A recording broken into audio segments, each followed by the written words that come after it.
أرسل زينام بايتو كلت هزبي أبز سالت أفلي أخيبو كلت أواجات سممعنة لقاحات ديغو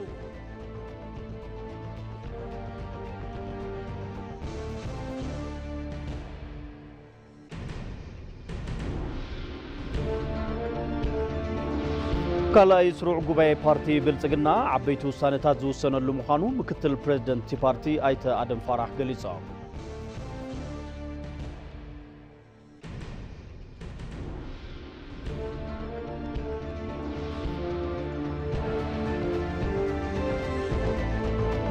كابوزاي بمسرة سممعنة إسرائيل حماسن باشحة غصور فلسطيماويان نام مربتهم ملاس كمز جمرو تقليصو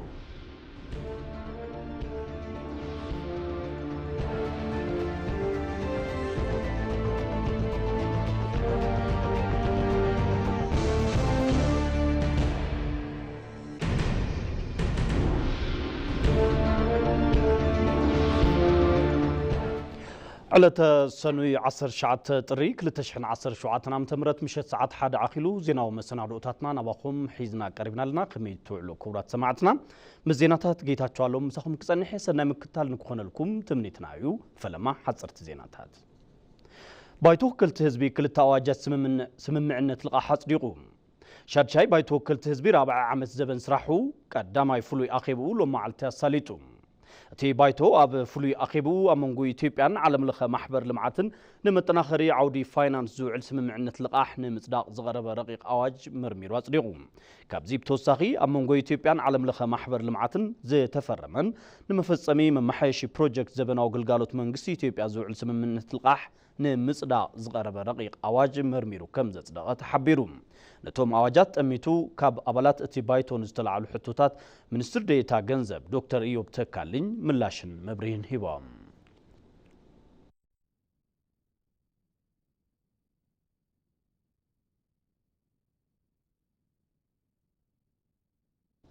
أب تكالاوي ممحيشي حبرة أفريقيا بمدها أخيبا العلوت مرحتي أب كينيا نايلوبي يسالت اللهم لو من صباح نزكايد أخيبا أب متكلاو ممحيشي حبرة أفريقيا بفلاي دمام أبتي حبرة زلاقي فاينانسن ممحيش ودا بسرح كمون تحبرتنا هقراو فتناتات مفتحي بمهاب شتوتات كعوت زخيل العاقمي أب مهنات زدهبيو تباهلوم بريزيدنت تاياز كسلاسي أبتي أخيبا النات ساتفون تخونو كالوت مرحتي هقرات أفريقيان موزاتي بوليسينون كمز نات ساتفو كمز خونو تقليتو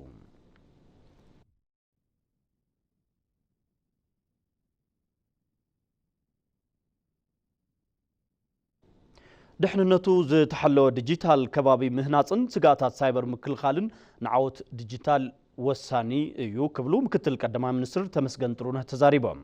اب غعزو ديجيتال ترانسفورميشن ايثيوبيان انفتن طمته زغبره اكزيبيشنن عوده مصنعتن اب اديس ابا موزيم ساينس تساليتو نتي مدرخ بعلي زجمرو مكتل قدما منستر تمسغن طرونه دحننتو زتحلو ديجيتال كبابي مهناصن سغاتات سايبر مكلخالن نعوت ديجيتال ايثيوبيان اقداسيلوم مودة عمد تكبر استراتيجي ديجيتال إثيوبيا كل تشحن 25 كن الراخبينا بمبال أبتي استراتيجي نايز حلف ناي تكبر وان بزحات عوتات مزقابهم تزاريبهم بانصاروز تفلاليو بدوتات مقطعمون حبيرهم نزيب مقسي بمقبار أبزغصلو حمشت عماوتي استراتيجي ديجيتال إثيوبيا كل تشحن 3 معصاو محبارهم كاب ممحدار انفورميشن مربب دحن نتنزرخمنا يو حبريتا أرديو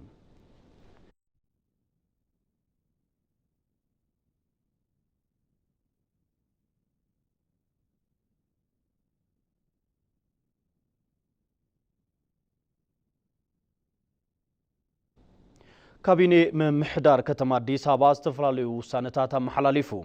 كابيني محدار كتما أديس أبا استفلاليو زعباتات بمزتاي وسانتات كم زم محلالفة بيت صحفة كنتيبا فليتو تي كابيني أبزكايدو رابع عامد شاد شاي سروع أخيبو دبلوماسي تهاجر أبقمت زيتو حطو مريت إمباسيتات من قسقاس كتباتا كتمام ذا دنفعو سراح تعدل سراح النافط أروز ركبو شرفو زاين نامتوز ركبو حطوتات مسفح في حبوتا أفريتي اندستريتات بممرمار وسانا محلاليفو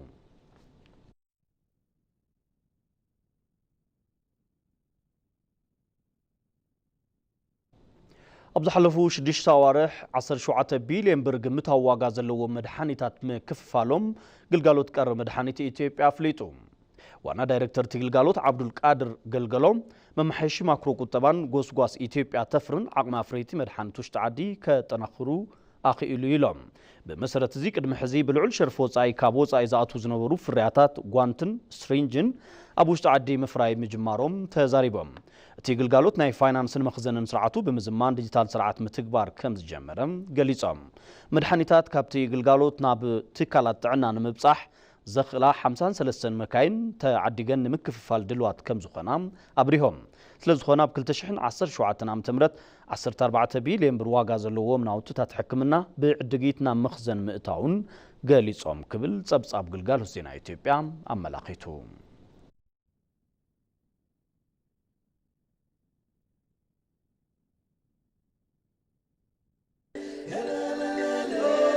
Ethiopia is the mother of African independence.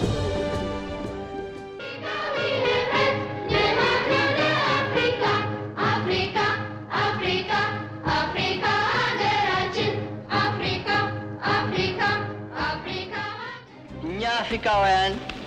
በአሁኑ ጊዜ በዓለም ላይ የተለየ ስፍራ ይዘናል።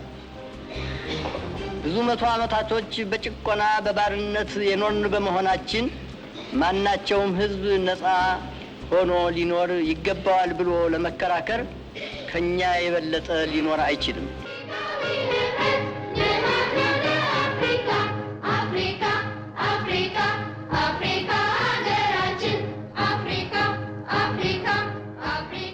I am happy to be here in Addis Ababa.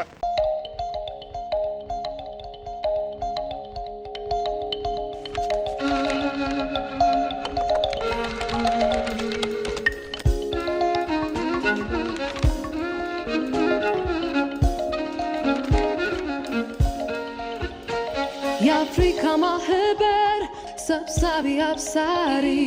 የጥቁር ህዝብ ጽዋ መስራች ጠሪ አክባሪ በባርነት ዋሻ የነጻነት ቀንዲ ኢትዮጵያ ሰንደቅ ነች የጥቁር አርማ አክሊል ኣብ ምክትታል ማዕድ ዜና ኢቲቪ ትግርኛ ክትርከቡ ክቡራት ተኸታተልቲ መርጽኩም ስለተከታተሉና ነመስግነኩም ሕዝውን ምሳና ጽንሑ በዝርዝር ናብ ዝሓረናዮም ዜናታት ክንሰግርና ከላይ ስሩዕ ጉባኤ ፓርቲ ብልጽግና ካብ ቃል ክሳዕ ባህሊ ብዝብል መሪሕ ቃል ካብ 23 ክሳብ 25 ጥሪ 2017 ዓ.ም ከም ዝሳለጥ ምክትል ፕሬዝደንት ፓርቲ ኣይተ ኣደም ፋራህ ገሊጾም ሃገራዊ ውሕስና ዝረጋግጹ ሃገር በቆል ስራሕትታት ብግቡእ ምዕማሙ ሰብ ማእኸል ዝገበረ ዕማማት ብምስላጥ ብ7.2 ሚእታው ዝግለጽ ኣሃዛዊ ዕቤት ቁጠባ ምምዝጋብ ከም ዝተኻእለ ኣብቲ መግለጺ ተሓቢሩ መርሃ ሰላም መረሳ ተወሰኸ ኣለዎ خلاي سروع جوباء بارت بالسجنا كاب قال كساع بهل بزول مريح قال كاب طري 23 كساع 25 خلته شحن 10 شوعتن أمت مرت كسالتيو نزم الكتو بارت بالسجنا كاب استفرالي ميدياتات نزومصو غازيتنيات غازيتاو مغلصي هيبو نت غازيتاو مغلص زغربو مكتل بريزيدنت بارت بالسجنا ايتا ادم فرح اتو على اب كتم اديس ابابا اب ادراش زخرو كينات عدوا كم زسالت زحلفو اكايداتات بارتي تگمگيمو قصالي انفت زنصرلو كساع مصا ጉባኤ ነቲ ፓርቲ ዝመርሑ ለዓሎት መራሕቲ ፓርቲ ዝሕረይሉ ምዃኑ ገሊጾም እዮም የፓርቲ ጉባኤ ከፍተኛው የፓርቲው የአመራር አካል ነው እዚ ዋዕላ ዝለዓለ አካል አመራር ሓሳተፈሉ እዩ ዋዕላ ፓርቲ ብልጽግና ናይቲ ፓርቲ ፕሮግራም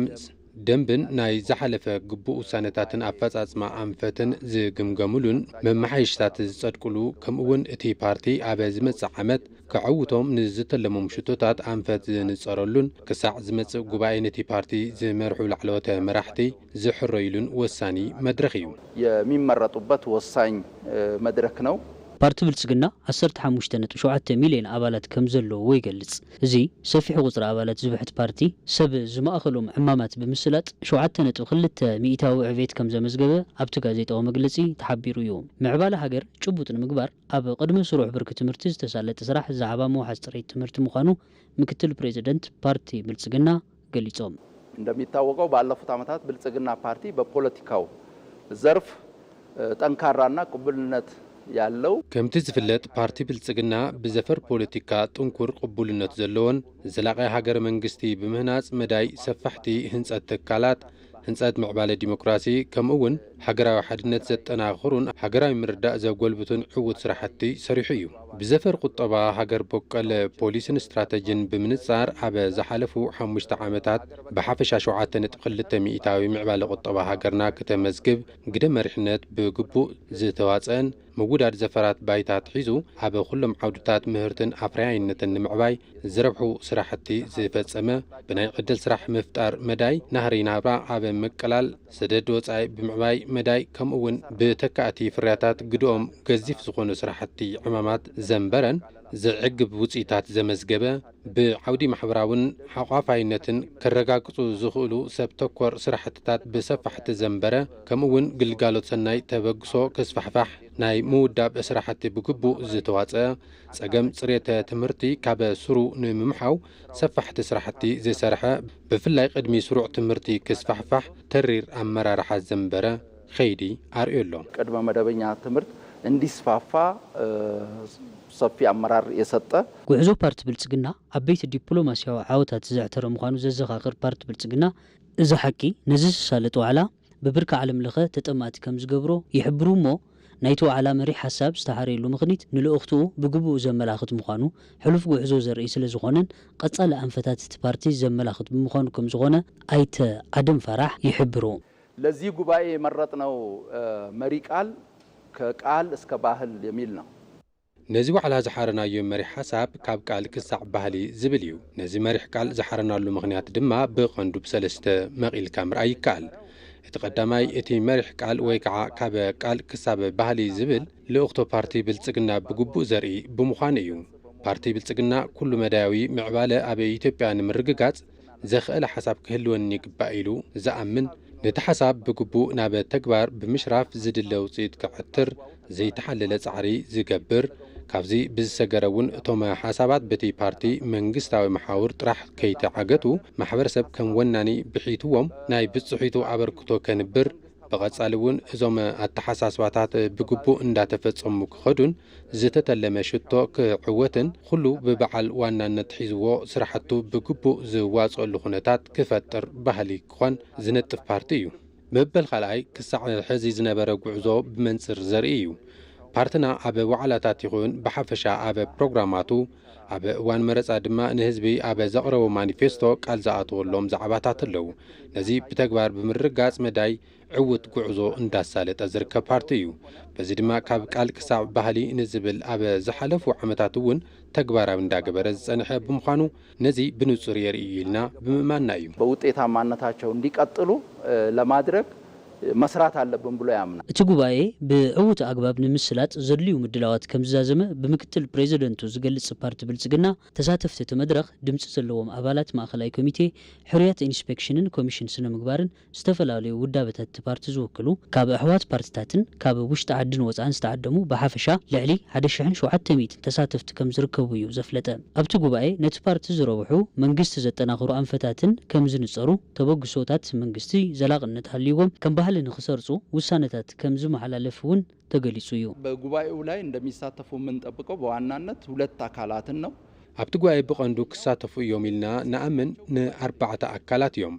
በቀዳምነት ድምፂ ዘለዎም ጉባኤኛታት እዮም። እዚኦም ብሰለስተ እዮም ዝምቀሉ። በቀዳምነት ኣባላት ማእኸላይ ኮሚቴ ኣብ ቀዳማይ ታሪካዊ ዋዕላ ፓርቲ ዝተሓረዩ ኣባላት ማእኸላይ ኮሚቴ ብቐጥታ ኣብቲ ጉባኤ ክሳተፉ እዮም። ካልኣይ ፓርቲ ቼክ ኤንድ ባላንስ ክህሉ ንምኽኣል ደንቢ መተሓዳደሪ ብዕውት ኣግባብ ተተግባሪ ብምግባር መዳይን ገዚፍ ሓላፍነት ዝተነበረሎም ኮሚሽን ስነ ምግባርን ኢንስፔክሽንን እዮም። እዚኦም ኣብ ቀዳማይ ዋዕላ ፓርቲ ዝተሓረዩ እዮም። ድምፂ ሃሊዎም ኣብቲ ዋዕላ ተሳተፍቲ ክኾኑ እዮም። ሳልሳይ ድማ በብብርኩ ኣብ ዝተሳለጡ መድረኻት ኣብቲ ዋዕላ ዝተፈላለዩ ውዳበታት ፓርቲ ወኪሎም ክሳተፉ ዝተሓረዩ ተሳተፍቲ ጉባኤ እዮም። እዚኦም ብሓፈሻ 1700 እዮም። ካብዚ ብተወሳኺ ኣብቲ ጉባኤ ተሳተፍቲ ክኾኑ እዮም ኢልና ዝተለምናዮም ዕዱማት ተጋይሽ ኣለዉ። እዚኦም ካብ ወፃን ውሽጢ ዓድን እንትኾኑ ካብ ዝተፈላለዩ ክፍለ ዓለማት ናብ 15 ዝጽጉዑ ኣሕዋት ውድባት ከም ዝርከቡ ኣፍሊጦምና እዮም። የውጭ እህት የፖለቲካ ፓርቲዎች በጉባኤያችን ላይ እንደሚሳተፉ አረጋግጠዋል። ዛዕባ ምርግጋእ ምኽባር ናብራ ምስፋን ሰናይ መምሕዳር ሃገራዊ ረብሓን ዜግነታዊ ክብርን ህዝቢ ዘልዕሎም ሕቶታት ከም እታወት ተወሲዶም መልሲ ከም ዝወሃበሎም ተሓቢሩ እዩ። ሚኒስቴር መጓዓዝያን ሎጂስቲክስን ዘየድልዩ ኬላታት ንምንካይን ኬላታት ኣብ ሃገራዊ ቁጠባ ዘሕድርዎ ጽልዋ ንምንካይን ቀዳምነት ሂቡ ከም ዝሰርሕ ኣፍሊጡ ኣፈጻጽማ ሕሉፋት 6 ኣዋርሕቲ ሚኒስቴር ቤት ዕዮ ተኻይዱ ወይንሸት ደጀኔን ዘዋደደቶ ጸብጻብ በሪሁ ብርሃነ ሚኒስቴር መጓዓዝያን ሎጂስቲክስን ኣፈጻጽማ 6 ኣዋርሕ በጀት ዓመት 2017 ኣብ ዝገምገመሉ መድረኽ ኣብ ዝተፈላለዩ ረቑሕታት ዓውዲ መጓዓዝያ ክልላት ዘርአዮ ብሉጽ ተመክሮን ምምሕያሽን ኣቕሪበናሉ እየን። ስምርት የሌለበት ምውፋር ዘይተዋውን ኣገልግሎት ዘይህብ ተሽከርካሪ የለን። ካልኣይ ድማ ኣብ ድሕንነት መንገዲ በብሜዳኡ ዝበጽሕ ዝነበረ ሓደጋ ነኪዩ። ሳልሳይ ድማ ናብ ዲጂታል ኣብ ምልዋጥ ልዑል ቦታ ተዋሂቡ ይርከብ። ዘተባብዑ ውጽኢታት እናምጻና ንርከብ። ስኬቱን ከዚህ በላይ የተጀመሩ ጅማሬዎቹን ማስቀጠል የምንችል እቅዶች ናቸው አውጥተን እየሰራን የምንገኝ ነቲ ዝተረኸበ ጅማሮ ዘቐጽሉ ትልምታት ተውጺና ንሰርሕ ኣለና እቲ ዝሰራሕናዮ ስራሕ ከም ጅማሮ ኢና ንሪኦ ኣብ ቀጻሊ ካብዚ ዝሐሸ ስሉጥ ግልጋሎት እናሃብና ዘለዉ ጉድለታት እናኣረምና ኢና ክንኸይድ ኣብቲ መድረኽ መጓዓዝያ ባቡር ኢትዮ ጅቡቲ ኣብ ቀረባ ግዜ ናብዚ ናብ ዕዳጋ ወጻኢ ናይ ምስዳድ ሃገራዊ ዓቕሚ ከም ዘዕበየ ተላዒሉ እዩ ህንጸቱ 80 ሚእታዊ ዝበጽሐ ስራሕቲ ምግፋሕ ዓቕሚ ደረቕ ወደብ ሞጆ እንትዛዘም ኣገልግሎት ሎጂስቲክስ ሃገር ኣብ ምዕባይ ልዑል ግደ ከም ዝህልዎ ተመላኺቱ እዩ ኣብ ኣፈጻጽማ ኣገልግሎት ሎጂስቲክስ ዝሓሸ ውጽኢት ከም ዝተመዝገበ ድማ ሚኒስትር መጓዓዝያን ሎጂስቲክስን ዶክተር አለሙ ስሜ ኣረዲኦም ኣለዉ ሎጂስቲክስ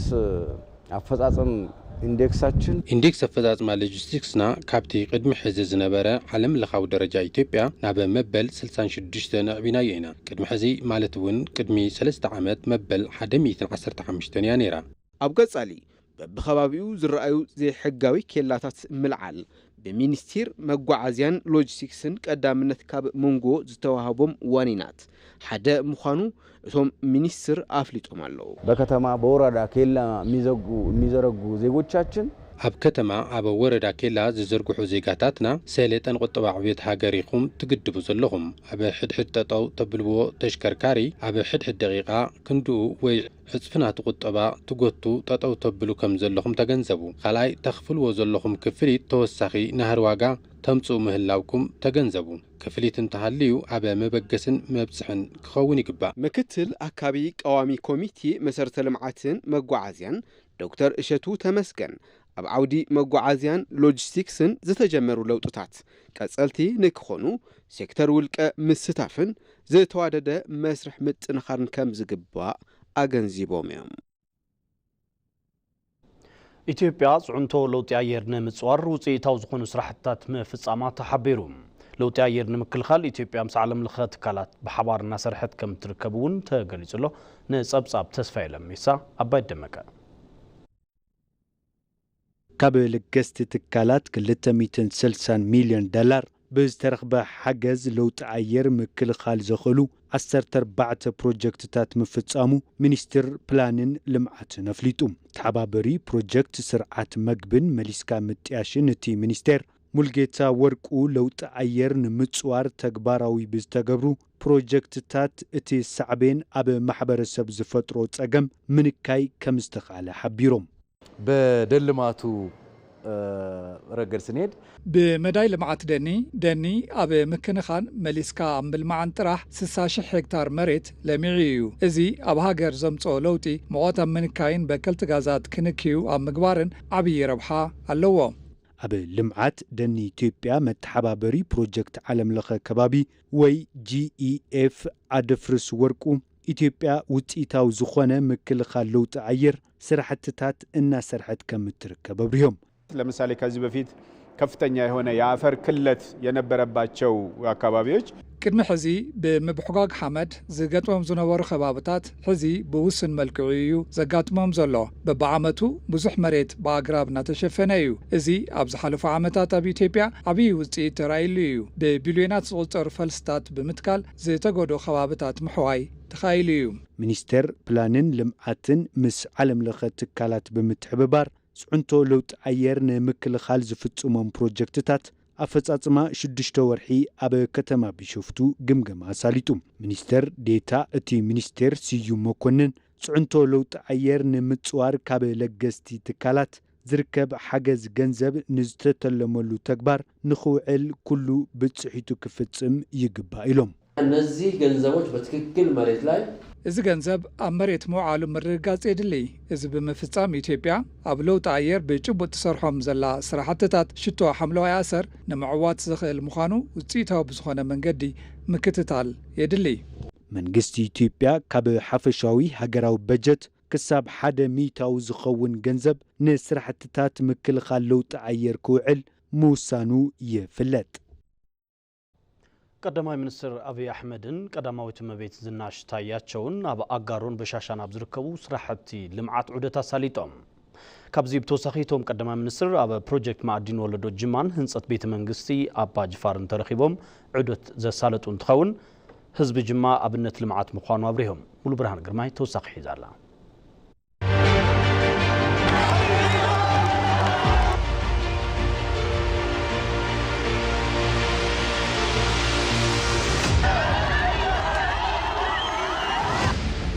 ቀዳማይ ሚኒስትር ዶክተር አብይ አሕመድ ኣብ ፕሮጀክት ማዕድን ትውልድ ጅማን ህንፀት ቤተ መንግስቲ ኣባ ጅፋር ዑደት ኣሳሊጦም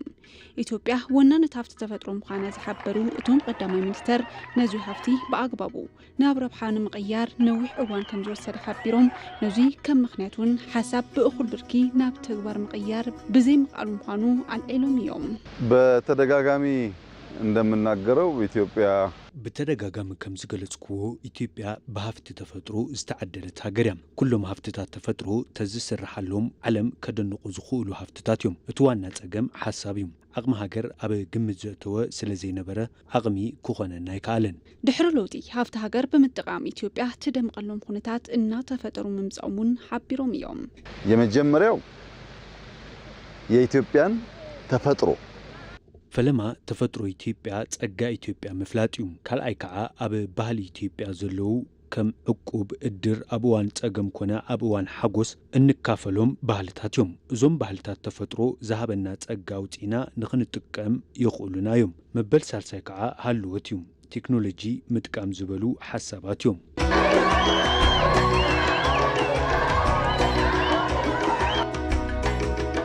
سراحة المعاد كوريدر جمع بعود كذا زمان مقبار حزب جمع زلع الجام كم سنبرون قدامي منستر دكتور أبي أحمد حبيرون يوم جمع لا يونيك نغري يوت فولورشيب نا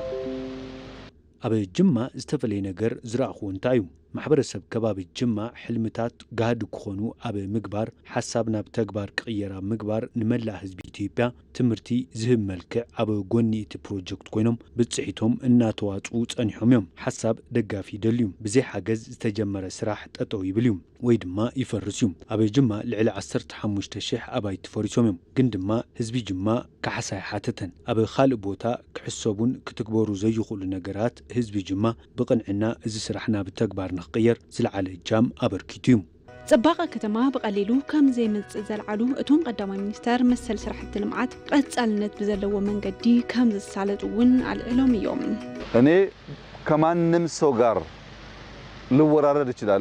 أنا كوراردية مزبل زخونا أكل كوراردي غليا بزعبا زو بروجكت دحر حد عامت إزو بروجكت انتزازم أبز كبابزي نريو صباقة بقليلو أب قال كبابي أينرين بغناتو نقون توجه تحي توتسكلا ترعيا مشت كعا تحي تعرب كلا بدمك ترعيا كم زعينة صباقة بقليلو أيمتسن كابز بتوساقي قدامي منستر دكتور أبي أحمدن قدامويت مبيس النشتاياتشو أباقارون أبشا شاب زركبو سرحة لمعات عودز السالت انتخون كامنقو اتوم عودز تقبرلو مسرحة لمعات من قدن لمعات قوزل شاهين تابعتات فلسي كم زركبو مرداته بيس حفظ قدامي منستر يرد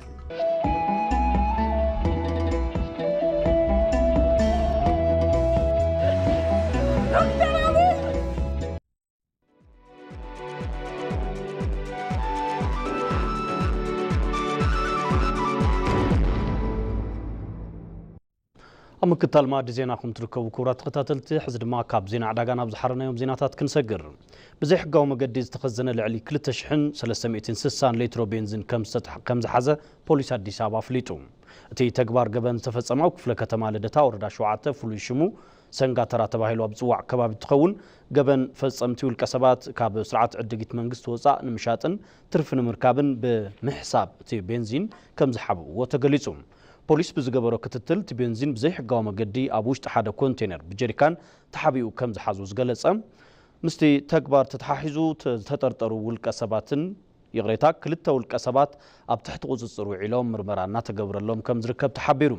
ሕብረተሰብ ኣብ መሰል ተግባራት ገበን ዝሳተፉ ውልቀ ሰባት እንትዕዘብ ንፖሊስ ሓበሬታ ንክህብ ፖሊስ ኣዲስ ኣበባ ፃውዒት ኣቕሪቡ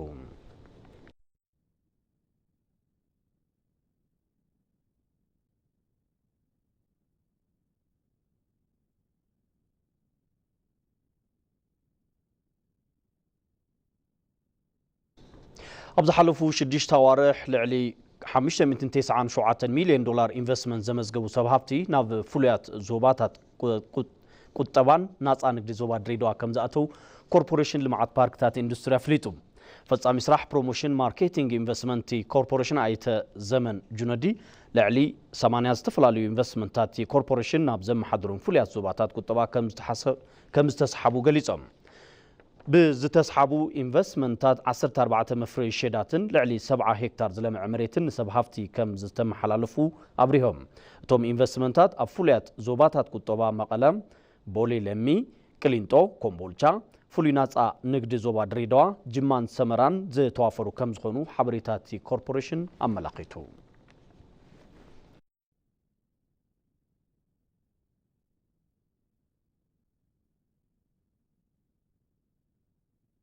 كابوتاي نبز حرنا تنسجر بزحت فلسطيناويان مربتهم ملاس جميرهم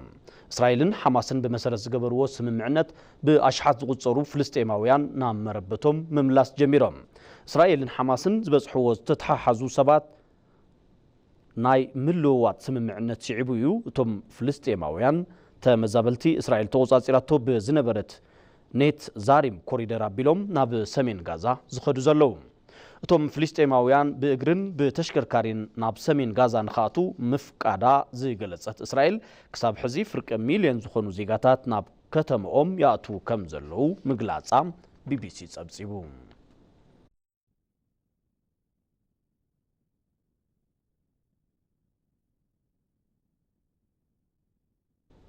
ክቡራት ተኸታተልቲ ቀንዲ ዜናታትና ክነሰኻኽረኩም بايتو كلت هزب أبز سالت أفولي أخيبو كلت أواجات سممعنة لغا حصديقو